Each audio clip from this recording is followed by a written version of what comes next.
নমস্কার। আজ আমার কবিতা কবি অচিন্ত্য কুমার সেনগুপ্তের লেখা রবীন্দ্র জন্মদিনে।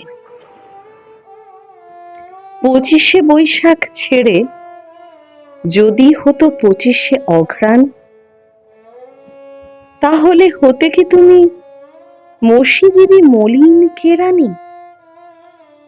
গৃহকোণে আপনার ছায়ারে কি করিতে সন্ধান?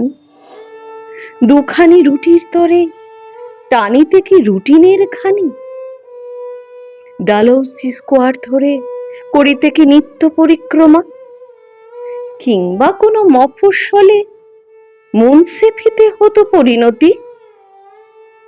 দেয়ালের অন্তরালে উদিত না কিশোরী চন্দ্রমা? দিগন্ত মুছিয়া যেত, বসন্ত হারাতো রঙ্গরতি? তবে কেন এ তাণ্ডব মিলি যত নারী ও পুরুষে? কেন এই দিনে দণ্ডে তিলে তিলে খণ্ডে ভাগ করা? নাই কোনো জন্মদিন জন্ম যার প্রতিটি প্রত্যুষে, নাই কোনো জন্মভূমি এক নীড় যার বসুন্ধরা। দর্পণে দেখিব সূর্য, গোষ্পদে কি দেখিব আকাশ? বিধাতার সৌর সৃষ্টি চিনিব কি শাস্ত্রে জ্যোতিষীর?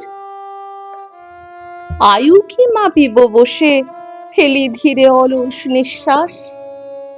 শরীরে পাবো কি কভু উদ্বেলিত কামনার তীর? তেমনি তোমাকে চেনা সে কি শুধু 25শে বৈশাখ?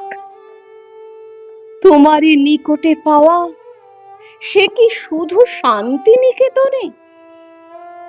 চৈতন্যের গূঢ় কেন্দ্রে রেখেছ যে গহনের ডাক, প্রতিটি অক্ষরে তুমি, তুমি আছো প্রতি উচ্চারণে।